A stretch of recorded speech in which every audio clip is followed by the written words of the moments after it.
Ellen to mentor them, to take them in, take them out for lunch, coach them a bit. And without hesitation, she has said yes every time I've asked. When the going got tough for me a few times early on, she politely stuck her head in my office and, with permission, which she always asks for, encouraged me to not let it get me down. She shared her experiences of similar situations early in her career, and she encouraged me to continue to move forward. Jane Ellen has worked a career that is for the storybooks. She has inspired and she has really changed the game. As this next chapter begins, one that will allow her much more time to spend with her family in the warm Florida sun, I feel confident in knowing that she will continue to give and to serve. I know she will stay involved. She's already talked about coming back to work on the Main Street Bridge. I know she will be impactful, and I know she will be actively working in some manner to continually improve whatever it is she puts her mind to. There's just no slowing down that engineer brain of hers. In all sincerity, in Jane Ellen's decade with the city, she has truly paved the way for others. She's been a mentor, she's offered her experience and intellect, she hasn't shied away from the hard work, and she takes the time to make sure people understand. I said it a few months ago, and I'll say it to you all again, Jane Ellen's commitment to the city has been a gift. Our community is better because she chose to serve it, and we will miss her tremendously. So I would like, we do have the plaque that we honor for people's years of service. We made sure you had a copy of that in the resolution we have this evening. But please just join me in thanking Jane Ellen for her 10 years with our community.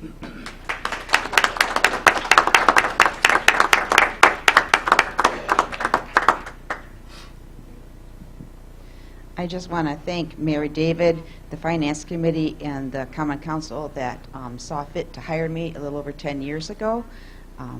I'm very grateful for that opportunity. I'm also very grateful to Mayor McFarland, the Finance Committee, and the current Common Council a little over 2 years ago, giving me an opportunity to have the added role and responsibility of Public Works Director, City Engineer. I have really, really enjoyed my time here at the city. I really enjoyed my career, and I'm very grateful. Thank you. Very good.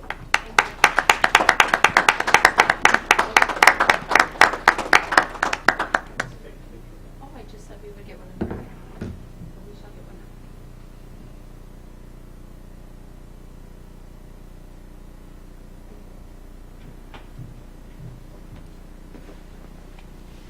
Big cameras. All right.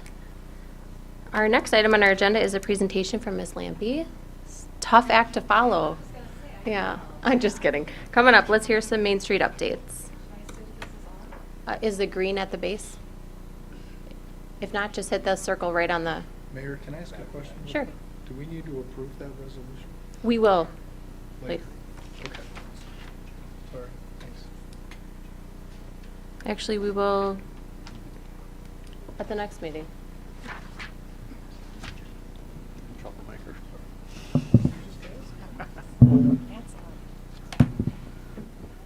Okay, good evening.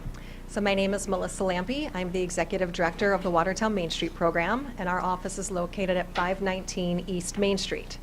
So it's really hard to believe it's December already, but I am pleased to report that 2023 was another positive year of growth and economic prosperity for downtown Watertown. The Main Street Program, in partnership with the Watertown Area Chamber of Commerce and Watertown Tourism, organized more than 18 special events this year that brought thousands of visitors to our downtown. These events provide critical financial support for our locally owned businesses and serve as a major attractor to new businesses and families locating in Watertown. Since my last council report, the Main Street Program hosted a very successful Pumpkin Palooza and Women's Only weekend, and we assisted with the planning of Jingle Bell on the Rock that took place this past Saturday and was an incredible event. And just this past last Sunday, we hosted the annual holiday parade at home, so it was a back-to-back busy weekend. We also added 3 new retail events this fall with our next event, Countdown to Christmas, set for Saturday, December 16th. The Main Street Program also coordinates the Santa House, which is actually open as we speak until 8 p.m. And we also partner with Watertown Tourism to run Window Wonderland, which is our annual storefront decorating contest. The Main Street Program has awarded $18,900 in facade grants to 7 downtown properties this year, with 2 of those grants used to restore 1 mural and to create a beautiful brand new mural depicting the Octagon House and the first kindergarten, which is now on the east-facing side of the Pine Hill Farm building. I'd also like to note that since 2018, more than 110 downtown buildings have undergone some level of improvement, both interior and exterior. These efforts have dramatically improved the appearance and overall condition of our downtown building stock. Please mark your calendar for the second annual Downtown Open House set for Saturday, January 20th, and a new event, the Sweet Stroll for Valentine's Day, set for February 10th. The Sweet Stroll will be like a wine walk, but with desserts instead of wine, and open to all ages. Count me Thank in. you. What was the date on that one? Saturday, February 10th, 1 to 4 p.m. I'll be blocking the calendar. Tickets go on sale January 1st. Sounds like a good Christmas gift. Just kidding. Very good. Thanks so much, Melissa. Does anyone have any questions for Melissa? Does Kyle listen to these? I wrote it down. Okay. I'm going to make sure Kyle knows about that one. I'm going to block the family calendar for February 10th. Very good. So Dean, I'm going to be coming to you in just a moment, and I have made you a presenter. So if you want to share your screen. I'm going to invite Mason up to set the stage a little bit, but I did want to give Dean an opportunity to be ready to share his. Dean, are you planning on sharing your screen? I am. Very good. So you can pull that up. Mason is going to get us started, and then I think he's going to turn it over to you. So this next item is a presentation from Van Wall and Associates on the landscape architect design work for the 2028 Main Street reconstruction. So, Mason. Yep, thank you. As many of you are aware, the Wisconsin Department of Transportation, in partnership with the City of Watertown, plans to reconstruct 11 blocks of Main Street in 2028, beginning at Church Street and extending to Sharp Corner Park. This will be the first full reconstruction of Main Street since the 1960s. To guide early planning and design efforts, the city commissioned a downtown Main Street reconstruction task force in early 2021, made up of representatives from community organizations, city staff, and local elected officials, as well as a representative from WISDOT. The task force published a recommendations report based on existing city planning documents, WISDOT regulatory requirements, and early public feedback and ideas from 2022. In 2023, as a follow-up to that report, the city hired consultants from iLevel Studio in conjunction with Van Wall and Associates and Rukert Milke to produce formal landscape architect design recommendations and to help further coordinate efforts with the WISDOT. The 2028 reconstruction project represents an opportunity to refresh Main Street's appearance and shape the future of Watertown's historic downtown for decades to come. This project is more than just an engineering effort. It can further transform Watertown into an even more vibrant city, ready to reaffirm its place as a place to live, work, play, and do business. So I'm going to turn it over at this time to Dean Proctor from Van Wall and Associates. Thank you. All right. Very good. Hello there. Can you hear me well? Yep, we can hear you and we can see your screen. Okay, very good. I will turn this off so things might work a little better.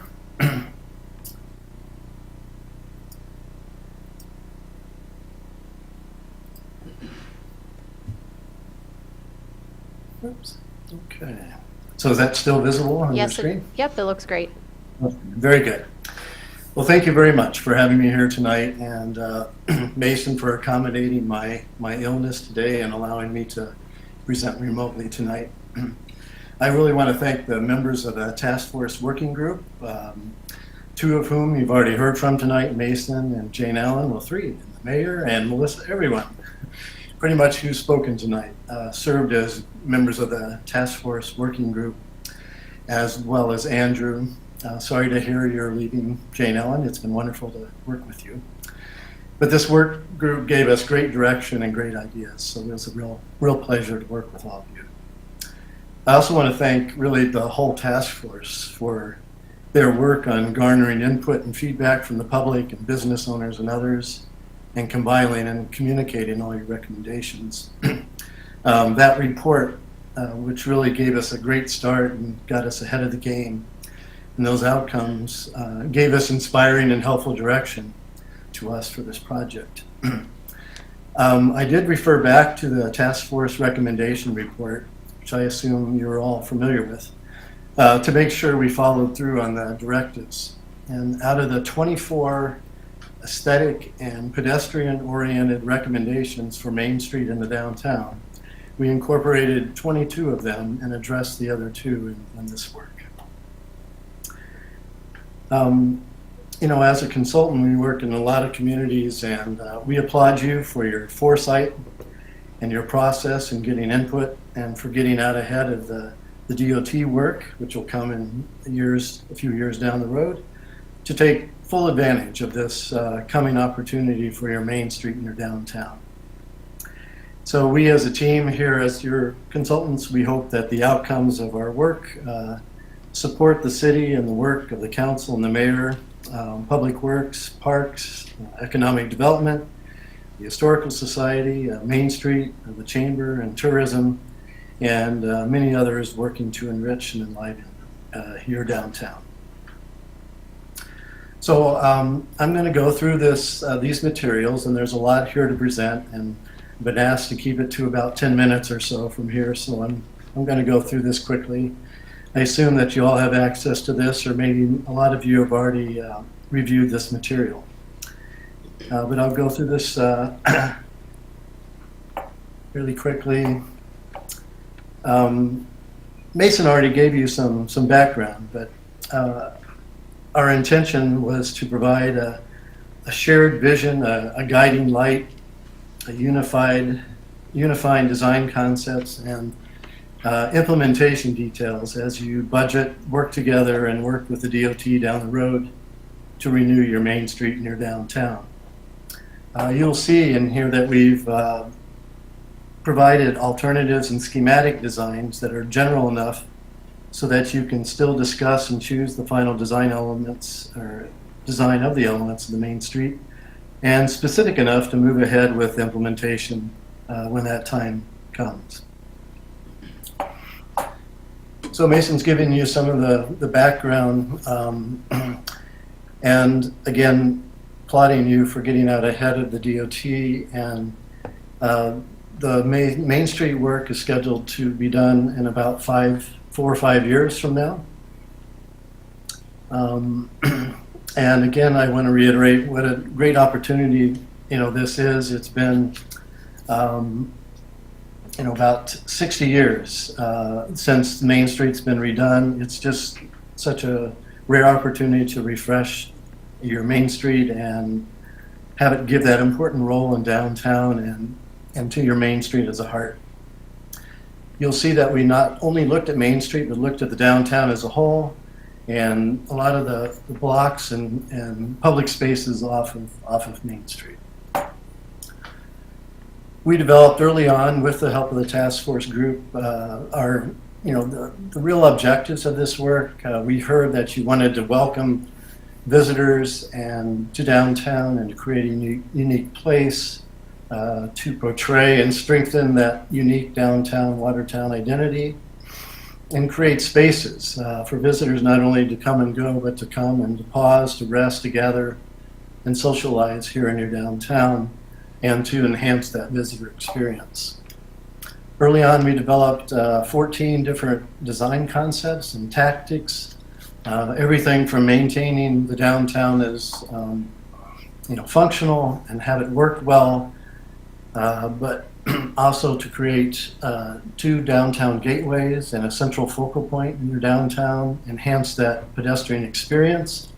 A very important part was to, in respect for and taking an opportunity of your historic facades and that historic context that you have, to let those facades shine and to frame that history with some street trees, to create spaces along the pathway in downtown, combining unique elements with those spaces. Utilize the spaces around the corner and off of Main Street, since you have a narrow right-of-way on Main Street, and to bring out that history of Watertown and the stories that are there. Again, playing off that history to add new elements that reflect your current spirit and your forward spirit, and then to soften with plantings, adding shade and color to downtown. So those are some guiding concepts that we use throughout our recommendations. So now I'll go through the 4 sections of our work. The first being Main Street design, which was really that cooperation with DOT, determining the curb configuration of the street that they're going to reconstruct, how to create spaces and places for the amenities that you want. Then we identified the components that'll go through in those spaces that were created with the Main Street design. And then we looked beyond Main Street, off of Main Street, to the public spaces, the alleyways, the places for event venues, and also contributed a wayfinding system both in the downtown and for the community, and the design for the signage.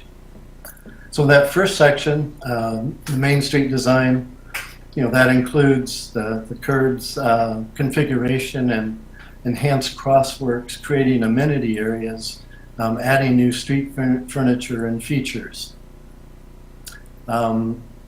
This is the overall view of the plan. It was we looked at 11 blocks that essentially focused in on from Washington Street across the river and as far east as a little beyond 8th Street. We included entry gateways at Washington Street and a feature at 7th Street to welcome people to downtown. We created a mid-block or a mid-downtown focus between 3rd and 4th Street, and we found we enhanced crosswalk streets at 2nd and 5th.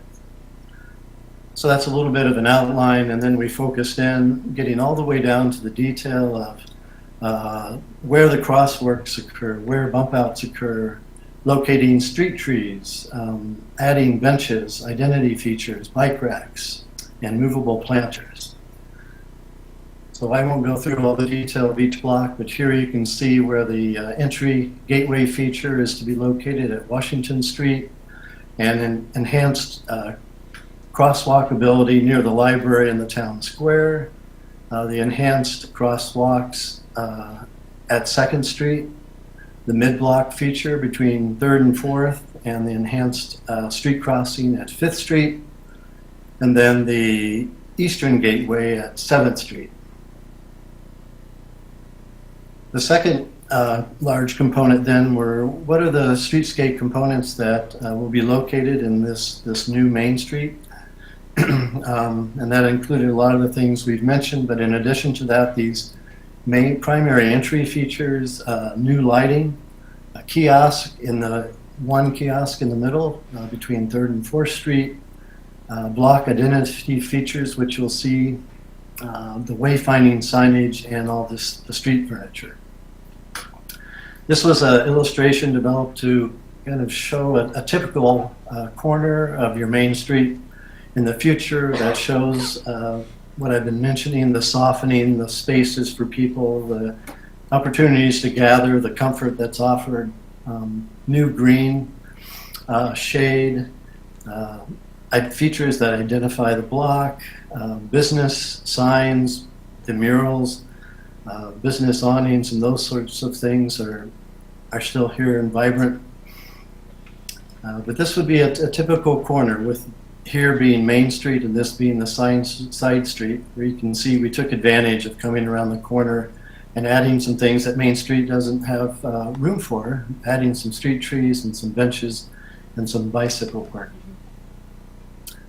We created a palette of the streetscape elements, unified, keeping a consistent use of the Watertown cream brick and the black metal work that shows up in the primary gateway feature. These are your new street lights, features that identify the blocks, wayfinding signage, a kiosk, and the street furniture. These are some options that we offered and you can explore and discuss for the potential design of the main gateway arch that would be at Washington Street and Main Street. We looked at different styles, different designs. Also the option of using pillars instead of the arch, depending on cost and your preference. These pillars could also be used to create the eastern gateway. And some options for enhancing those brick and metal pillars. Your light fixtures, which have already been selected and coordinated with the DOT. The kiosk that would be at that mid-block bump out in front of the movie theater between 3rd and 4th. two-sided showing kind of a general directory on one side and then something you can update with new event notices and communicating to the public. The idea of numbering blocks so that create an identity for downtown and individual blocks. So businesses could say, well, come see us in the 400 block. We offered some designs for the custom bike racks. This is wayfinding signage. These are 3 options. Like I said, you can discuss these and choose using different options for the Watertown logo at the top. But all of this relating to that historic roots that you have and the use of the black metal and the ornate quality of that to fit well into historic downtown Watertown. As you go further out, wayfinding signage that would be a little simpler and would help people find some of the outlying destinations. This is signage that gets people to the parking lots downtown. First of all, that one that would be on Main Street that would direct you in the correct direction. And once you get there, these would be identity signs at each parking lot that would help you see where the parking lot is and then identify the name of the parking lot. And then the street furniture coordinated, and it matches what you have now so that current benches, memorial benches, can be kept. And then we looked at the public spaces around the main street, where public spaces could be created, where event venues can be created with street closures, where you might add art and enhancements. And then we were asked to develop a system for naming the public parking lots. Those public spaces could be activated alleyways, pedestrian connections, pocket parks that could occur where buildings have been removed in the past. These are some visualizations of those 3 different public spaces, this being an example public or pocket park, which connect a side street to an active alley, or Main Street to a parking area. What an activated alley could look like. This was looking, as an example, at the backside of Bismarck's between 1st and 2nd. And what a pedestrian connection example through some of the alleys that you have to connect streets with rear entrances to businesses and to parking and activated alleys. We suggested the possibility that there might be 9 different areas that you could create event venues downtown and close off some of the blocks to create those venues. You already do a lot of this with Main Street and Market Street, but hopefully these would be potential possibilities for other large event venues for the events that you've spoken of tonight. We identified areas where art features could be located, your existing murals, where potential murals might be located. We suggested the lighting of the bridge, the lighting of the beautiful historic facades, and some decorative lighting during holiday events. And this is the parking lot system where we identified and named the different parking lots using the 4 streets that they're located on to help create a clear system for people to know that there are parking lots available and to find their way there. And then to enhance these parking lots from existing conditions, just a typical example of how a parking lot might be identified with the pedestal and the sign and enhanced with some vegetation. And then the last piece was the wayfinding system, where again we focused on the downtown and stepped back to the community and designed wayfinding signage. So you have a plan now, a preliminary plan for a wayfinding system directing people to the parking lots and to major destinations downtown, and the location of every wayfinding sign and the direction that those signs would point to. Some of the destinations were further out, so we developed a plan showing where those wayfinding signs could be located, directing people to some of those outlying destinations such as Brant Court Park and the Medical Center. And then you saw some of these earlier, but the the design of the wayfinding signage from the downtown signs at the top, the directional signage to the parking, and the community signs at the bottom. And here are these 3 wayfinding signs. Okay, I hope that was close to on time. That was a lot of material to share with you. I think it was wonderful. I'm going to invite Mason just back in case we have any questions.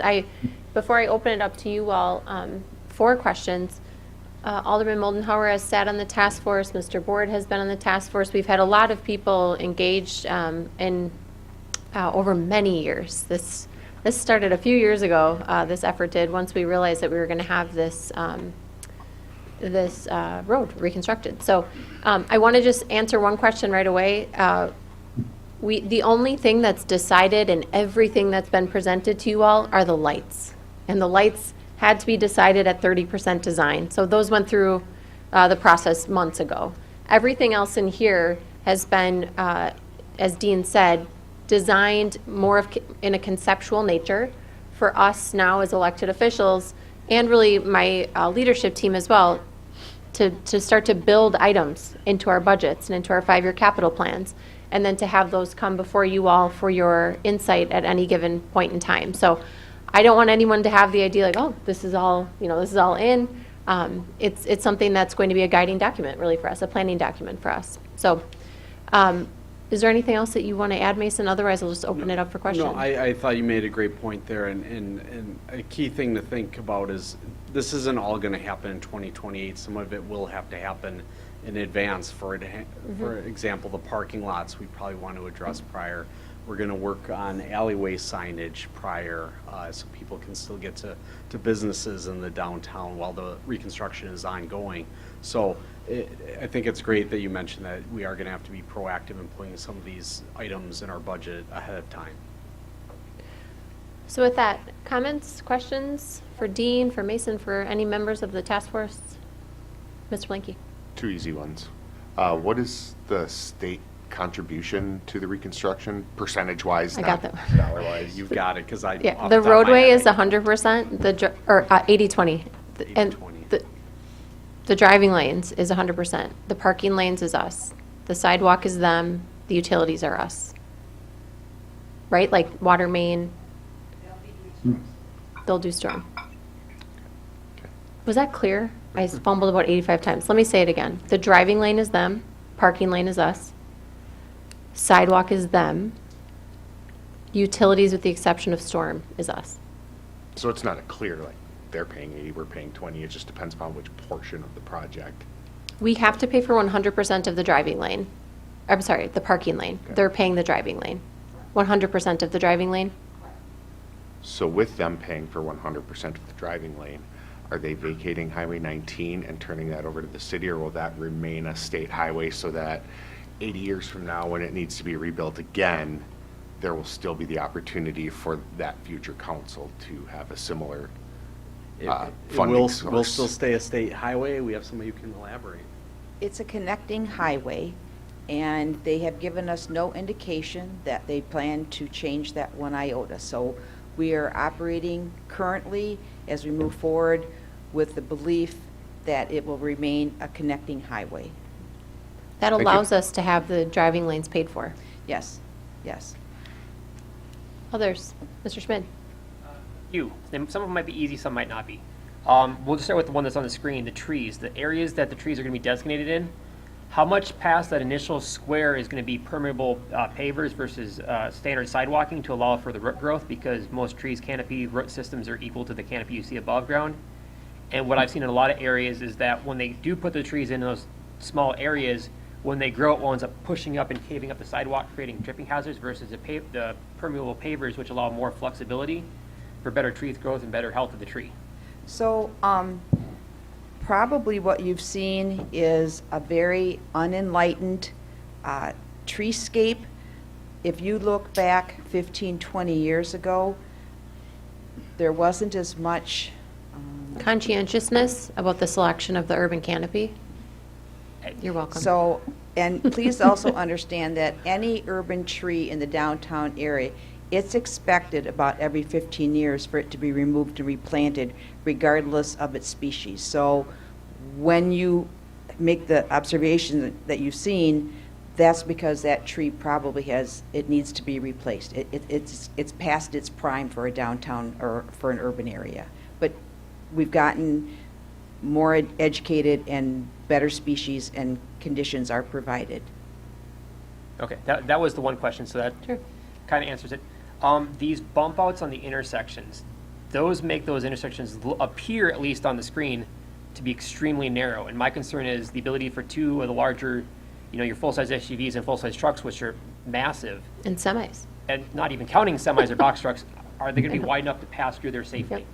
So Dean and his team has worked very closely with WisDOT. They have received this schematic and are working through it. And obviously, the areas where the bump outs are being created, they'll be more intentional in our unactuated traffic signal intersections than at our traffic actuated signal intersections. So that is being taken into consideration and is being coordinated with WisDOT, taking those exact same things into consideration. So that was a concern. And the other thing that I've been asked to make sure if any work we do with any of these bump outs or anywhere there's going to be lights is to make sure that anyone in a wheelchair who has difficulties can actually get to the buttons easily, because that's been a concern I've had brought to me a couple times. One of our board task force members, Lori Hoffman, she was one of our citizens at large on the task force, brought that forth, and that has been taken into consideration with Dean and his team. The design that we have right now is, I would say, I feel pretty comfortable saying this, probably one of the most all-inclusive accessibility-wise areas of the city, where we talk about, street light or traffic crossing that clicks for those that are visually impaired, the certain amount of, I call them bubbles on the sidewalk for those who are visually impaired. So we've made a lot of improvements, super conscientious about the location of crosswalks, because the crosswalks right now downtown are very difficult to navigate for anyone who's not able-bodied, or with a stroller, or, with a wagon. I mean, they're very difficult. The other one is parking. Yeah. Because with the bump outs, we're losing a few spaces, and I'm not seeing a lot of new lots being put in. I'm seeing some of the ones we have made better, and they desperately need that. But would it be a viable option related to improving parking accessibility and ease of use, is taking some of the spaces that are currently contested to turn them into a parking space and quasi-green space to give us more downtown parking and more functional space to the city and downtown? Yeah, I mean, I think overall our goal was to not remove parking where there isn't something close that can absorb it. So, for example, we know the 4th Street parking lot is highly underused. So that may be an area where we would know that we're giving up a spot to gain a spot. Parklets, we didn't talk a whole lot about, because really those wouldn't be on Main Street proper. Those would be on side streets and more temporary in nature, potentially. So I think the short answer is yes. We took into consideration locations of where something is lost to make sure we had space to absorb it in other existing lots. Yeah. And the light that was approved, was it the shorter one in the presentation or the taller one with the banner off to the side? I'll let you take that. I'm sorry, which piece are you asking about The specifically? lights. Light had to be approved. Which one was it? Both of them. Yep. Currently downtown, there are the larger tall lights, the Cobra heads we call them, traditional Cobra heads, plus our decorative gas lights. And so both of these will be incorporated into the downtown, similar as we have today. They provide a different, maybe you could speak to that. They provide a different source, right? Like the overhead light, the Cobra head is mainly for driving. The lower light is much more of a pedestrian aesthetic enhancement.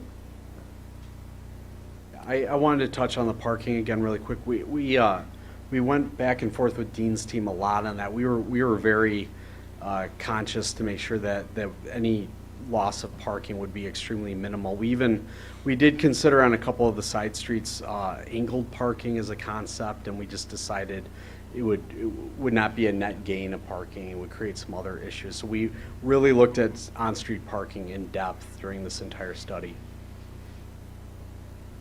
Others? Sir? Another thing we took into consideration, we want to put extra conduit in now when we do it, not later. And that goes for security cameras, possibly like in the light poles and so forth.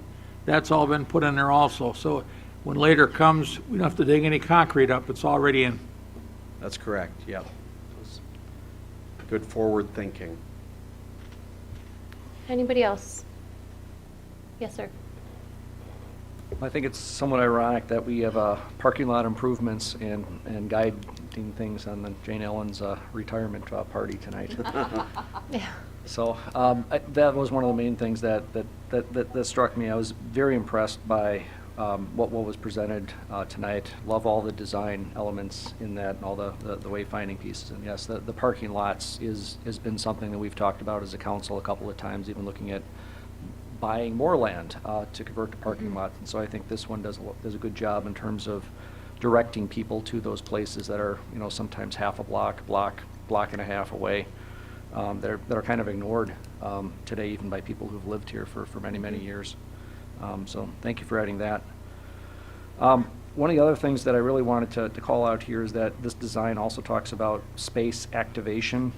We went through it briefly here in terms of some of those event areas. I think that's worth highlighting because as a council and as a committee level, we're talking once again about, is it controversial to shut down parts of the city to play in, to do something on an entertainment piece? And this one explicitly continues to call that out as a reason for activating those spaces and, frankly, some of the fixtures that we can use to make sure that we're taking full advantage of the downtown areas and everything that it has to offer. So, again, I was happy to see sort of the future uses of these things incorporated into a physical plan as it's presented cohesively.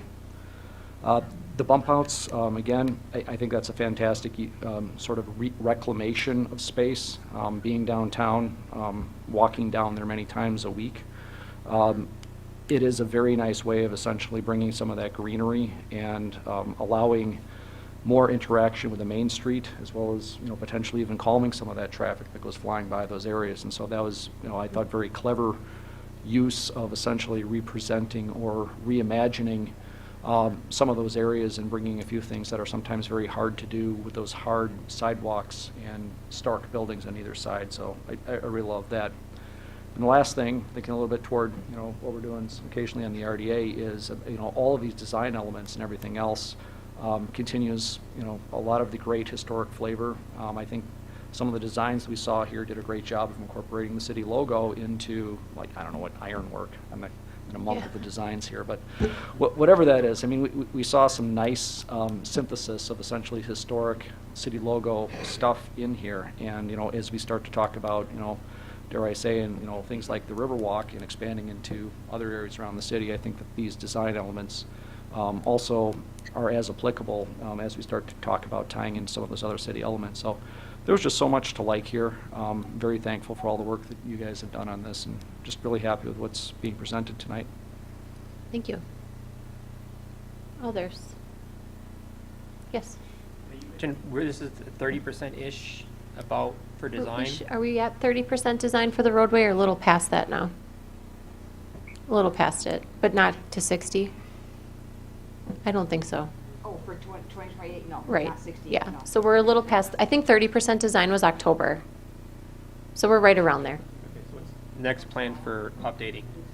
What's On the what- roadway reconstruction? That, like, not the roadway construction and like some of the design elements. So I think what would make a lot of sense is that the Main Street Task Force, we meet Be me again in January. in January. So we'll be taking this report in and then essentially working to, I would say, present kind of like a timeline of where we'd like to see these things filtered into budgets. And then internally, our team will then, largely engineering, but some in streets, some in parks, will then have to take those items and start cycling them into their 5-year capital plans or their regular budgets. And then it gets back before you all, obviously, during that process. If there's something that you really like or really want to see, you always can just email it to us and say, hey, I really want to make sure this gets in, or tell Mr. Moldenhauer, or Mr. Ward, the people, or myself, the electeds that attend Main Street Task Force, and we'll make sure that gets filtered in. Yeah. I want to just make a point. I don't often do it. This team was great. Like, our task force has been great. This subgroup has been great. Our contractors have been great. And we could have produced like something super magical. I think this is really magical, but we were really intentional about not spending our planning dollars on something that we could never actually implement because it would cost so much to implement. So like, we originally, I remember we were talking about the parking lots and like, oh, should we put little parapet walls? And we're like, oh, you know, we can't afford parapet walls around all of our parking lots. So we really tried to put something forward that moved the needle, met the benchmarks we were looking for, but was actually cost effective, like things we could easily, or with better ease, I should say, easily is not a fair word, begin to incorporate into some of our plans. So I think this has gone super, super well. So I appreciate it. I know it's been a lot from a lot of people. Any other comments, questions? Parting words? Well, thank you. Thank you, Dean, for spending some time with us. Thank you, Mason. I know you've spent a lot of time on this, and to our whole Absolutely. city team. I appreciate it. Thank you. Thank you, Mayor. Okay, with that, let's move to something very exciting. Under new business, your first item is the appointment of election inspectors for the 2024-2025 election term. It is, I knew you'd say that. It is exciting, actually, but is there a motion on this one? So moved. Thank you. Motion by Mr. Blinky, second by Mr. Bartz. Any comments or questions? Just one that was brought to me. Yes. All these individuals, I'm assuming, are all volunteer and have been vetted in some kind of a background check status, or no? I can't answer that. Volunteers, I mean, they get paid at the election, right? So you are paid at the election, it's what, $9 or? Oh, to what? $10 for inspectors, so they're nominally paid. Okay. Some of them come from the parties, because I've gotten those emails, so the Republican and Democratic parties of the counties send us people, is that correct, Megan? And then others were people, how did you procure this list? Can you turn your mic on, please? A lot have been doing it for many years. Others have inquired about it, and we try to put out posts for anybody that wants to volunteer. We Word don't of mouth. background check them, though, I think is the question. I'm not sure if that's in the payroll process. We kind of incorporated a interview type meet and greet and explaining what duties are. I But- can, I don't know if we background checked them. We background check our employees, but I don't know if we would, these folks that work with us just for a short period of time. But we can definitely ask Lisa, and then you could maybe just email the alders. Would that be okay? Yep. Okay. With election and a lot of contention with a lot of people, Sure. people ask me about the integrity of it. And what I've observed so far is that we do a very good job of keeping that transparency and keeping that integrity and not having our process called into question. And I just want to make sure we continue that process and that perception. I can appreciate that. Understood. Yeah, Megan will follow up with everybody. It's a good question. Anybody else on this one? All right. All those in favor, please say aye. Aye. Anyone opposed? Awesome. The next one then is committee appointments. I believe I have two for you all this evening for the Airport Commission, and I would just look for a motion on that one. So moved. I saw a motion by Mr. Smith, and I heard a second by Mr. Board. So Mr. Smith moved and I'll Yes, support. very good. Questions on this one? Comments? All right. All in favor, please say aye. Aye. Anybody opposed? Okay, let's move to the accounts payable. But so move. Motion by Mr. Moldenhauer, second by Mr. Wetzel. Discussion on the accounts from anyone? Megan? Moldenhauer? Lampy? Board? Bartz? Blanky? Aye. Smith? Schmidt? Aye. Wetzel? Motion passed 8-0. Thank you. All right, let's go to miscellaneous business. You have the credit card purchases over $10,000 and the payroll summary from November 1st to November 14th. Comments on either of those items? All right, then let's move to ordinances. The first is ordinance 23-25. This is the attachment of real estate by boundary adjustment from the town of Emmett to the city of Watertown. This is here from me and the Plan Commission. Are we doing first and second? I'm confused. Staff is requesting that we do a first and second reading. The basis for that is that this needs to get passed to have the parcel joined into the city. So I'll take a motion for the first reading, and then we'll suspend the rules? Yes. Okay. Okay. Is there a motion to approve? Okay, motion by Mr. Lampy. Is there a second? Second by Mr. Smith. And then we're taking a motion right away? Or do we vote on this one? They would vote on the first one. And then we'll suspend. Okay, very good. I normally try to prep for that in advance. So this has nothing to do with the big picture, Emmett. So I just think that's important to say right away. This is something that was a correction issue from something that was previously determined, correct? Correct. The city previously approved this addition to the city. It was sent up to the state for approval. The state denied the application or addition, the boundary adjustment. The reason provided is that it did not include the right-of-way immediately adjacent to the building and the property that was being added to the city. And so they want us to revise the legal description and provide for that right-of-way, which includes half a street, because the other half of the street was already incorporated into the city. And so we're just bringing this back to add on the legal description, which incorporates the road directly in front of the parcel. Thank you. Any other questions or comments on this one? Megan? Lampy? Aye. Board? Bartz? Blanky? Aye. Smith? Aye. Schmidt? Aye. Wetzel? Aye. Moldenhauer? Motion passed 8-0. Very good. Mr. Smith? I'd make a motion that we suspend the rules to allow a second reading of this ordinance. Thank you. Is there a Second. With a second by Mr. Moldenhauer. That is not debatable. So all those in favor of suspending, oh, what do I need? I would just do a roll call. Oh, okay. Please do. Smith? Schmidt? Aye. Wetzel? Aye. Moldenhauer? Aye. Lampy? Aye. Board? Aye. Bartz? Aye. Blanky? Aye. Motion passed 8-0. And now I need a motion again. All right. Motion by Mr. Lampy, second by Mr. Smith. Last call for comments. One more time, please. Lampy? Aye. Board? Aye. Bartz? Aye. Blanky? Aye. Smith?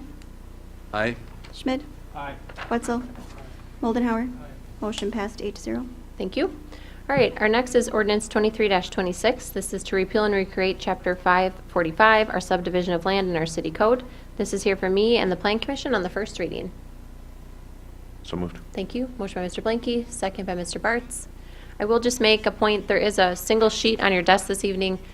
We just noticed after the fact that the first page has the word draft on it. So that's all that the substitution is on that one, just removing the word draft.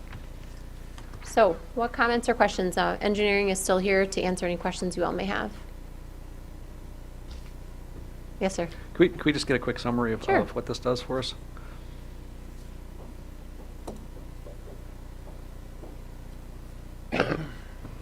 So this item is a long time in the making.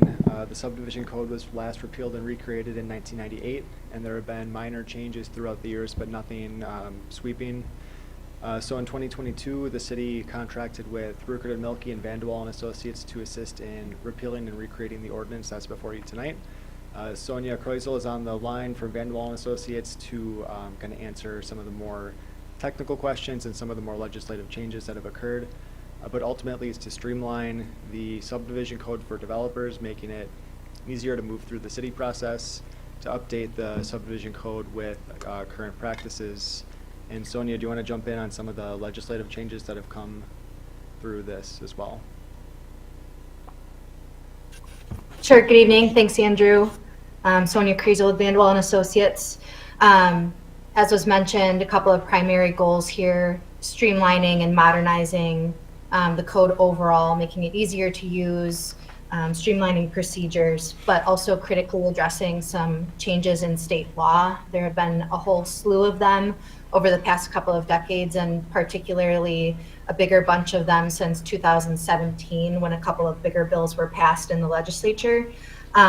So we've gone through these changes with the Plan Commission. The primary ones that are addressed in this new code clarify when permits may be issued for construction of new homes within a new subdivision, for example, and that has some timing considerations relative to when public improvements are constructed and when they're completed. So rather than holding permits until a new road is completely finished and accepted by the Common Council, there are various points and thresholds when the permit needs to be issued as dictated by this new legislation. Point number 2 for a state law that was changed is regarding substandard lots. We can't be as strict with existing non-compliant lots as we were in the past. So you essentially are required to issue a permit for construction of something that's allowed under the zoning there, even though the lot is substandard. A third one is regarding ETJ, so in the areas outside of the city limits, extraterritorial jurisdiction. We can no longer review those land divisions from the lens of land use. So you can't say density, there are density limits in those areas. A common one in ag preservation is 1 home per 35 acres. That's a land use restriction and you can't do that anymore. Instead, this needs to be reviewed only on the premises of a lot having street frontage, for example, the merits of the land division only. And then the last one that I'll just list here for state law changes is regarding park fees, and I think this is the biggest one. We are now required to collect those fees a little bit later at building permit rather than collecting the fees earlier at plat approval. And then a big way that the city brings in revenue is through payment of park fees. If you have a new home, you pay a fee, or the subdivider does, for parkland dedication and park improvements. And in order to continue collecting those fees, the ordinance needed to address a few things. So this does that and makes sure that you're legally sound to continue collecting those fees. Those are the big state law changes that were addressed. Thank you, Sonia. That was very good. Yeah. So based on that, I have a couple of questions on that one, which is, as we talk about substandard lots, how much have we sort of reset the line between, substandard and, just not suitable for construction? I mean, how's that changed or defined? Yeah, I'll try to touch on that. The state law that impacted this topic says a substandard lot may be built upon and you must issue the permit, but only if it does not violate any other ordinances. So you have to give them the permit, but they still have to say, we're going to comply with all the setbacks, or, not have excessive grading that put stormwater onto the neighbor's property if that's in your ordinance, for example. So you can't violate other ordinances. You don't automatically get to build just because it's substandard, but you must issue that permit if it complies with everything else. Hopefully that helps. Yeah, I think so. Okay, I think so. Yeah, I think we still have a great deal of local control on a lot of the things we care about, so thank you on that one. Mm-hmm. I was a little surprised to hear about the extra jurisdictional piece. Mm-hmm. I'm afraid I'm not familiar enough with this ordinance here. Do we have something that gets into that in the ordinance, or used to?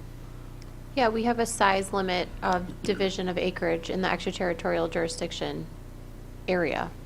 Does anyone know what it is? Brian's not here. I actually told Brian he didn't have to come tonight. 3 miles from the corporate limit is permissible. Is the area. Yes. And right now, we say that they can subdivide into, is it 3-acre parcels or something? Sonia, do you know what it is? Minimum lot size of 1 acre. 1 acre. So that's a big shift. And the thought behind that is should they ever come into the city, then we don't have massive lots. But, thank you. Thank you. Any other questions or comments from anybody? Just a question. Sure. With the complete rewrite, since you mentioned there's a lot of state laws that are impacting the necessity for the rewrite, in the ordinance, are they specifically referenced in there, like the state law that goes through there, without having to try to find it as a reference point? Like if someone asks me, why are we making this change? So it's a state law, but is it referenced in the ordinance, and why the state law and what it was passed and those kind of things? Sonia, can you touch on that one, please? Yeah, the ordinance text itself does not always contain a reference to the statute number, so it won't say like Chapter 236 of state statutes. We do have a PowerPoint that's been shared publicly and with the Plan Commission that summarizes those, and we could definitely, add some references to the ordinance number if that's helpful. I think that's the best I can say. I think we should do that. Okay. Thank you. And that's more for like, when people say, oh, you're just trying to overreach locally, and it's not us, we're at the mercy of the state, so we can go, no, the state did this, so if they don't like it, they can go back to the state and yell at them, so. Sure. The only thing I would say that is out of our control is, I'm disappointed in the extra jurisdictional lot shrink. It's actually going the other way. It used to be smaller, now it's getting bigger. So it's, instead of being a minimum of 1 acre, it can be, Now we don't have a minimum. Is that what it was? What was the change, Sonia? Yeah, you still have a minimum lot size of 1 acre in the ETJ, but you can no longer regulate density. Okay. So that used to be like basically how many splits you take off. If I own 70 acres, you might be able to say you only get 2 splits if it's 1 per 35. But you can no longer say that. Someone could have many splits as long as they're 1 acre. And the point is that you can only have that land use control if you are operating under ETZ, which is different than ETJ, extraterritorial zoning.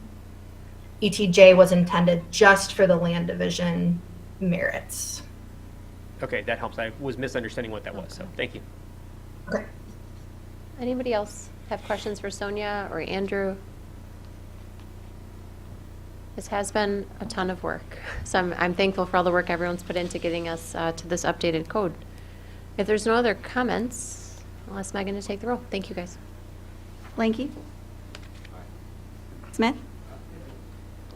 Schmid? Aye. Wetzel? Moldenhauer? Lampy? Board? Bartz? Aye. Motion passed 8-0. Very good. Let's go to resolutions. The first is Exhibit 9561.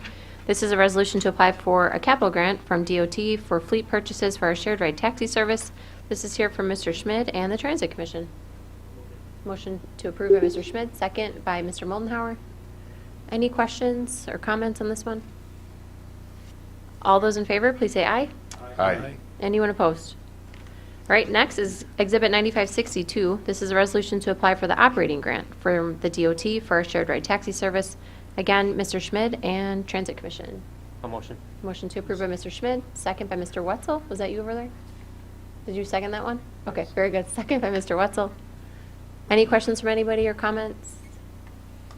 All in favor of this one, please say aye. Aye. Anyone opposed? All right, next is Exhibit 9563. This is a resolution to enter into the lease with Passenger Transit for our shared ride taxi service vehicles. Again, for Mr. Schmid and Transit Commission. A motion. Motion to approve by Mr. Schmid, seconded by Mr. Bartz. Questions or comments on this one? I think we're fine on a voice vote on the lease. Are you fine with that? All in favor, please say aye. Aye. Anybody opposed? All right, thank you. I know that's a big lift, so thanks, Megan and Transit. Last resolution is Exhibit 9564. This is a resolution to approve the fire and EMS contract with the Watertown Rural Fire Departments representing Emmett, Milford, Shields, and the town of Watertown. This is here from me and the Finance Committee. Motion by Mr. Bartz, second by Mr. Schmid. Questions or comments for the chief? Megan. Bartz? Aye. Blanky? Smith? Aye. Schmid? Aye. Wetzel? Moldenhauer? Lampy? Board? Motion passed 8-0. Thank you. We do have another opportunity for comments from citizens present or anyone online. Before I ask for our motion to adjourn, I just want to remind you all sitting up here that we have our holiday breakfast on Thursday at 7 a.m. If anyone would like to join us, we're happy to have you. At the Senior Center. Yep. So with that, I'd ask for a motion to adjourn. Move to adjourn? Motion, Mr. Lampy. Was it a second? Second by Mr. Board. All in favor? Aye. All right, we are adjourned. Thanks, everyone.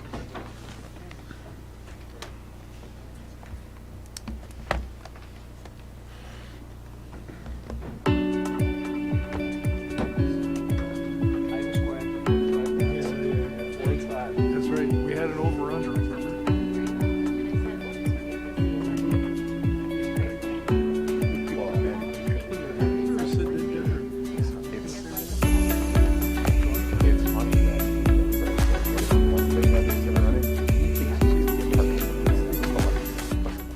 But I thought the parking lot stuff. We'll mess up his guess next time. We would love to have them be much more bona fide. I actually don't think we're losing that many parking spots due to those bump outs because We're scheduled to meet on January. North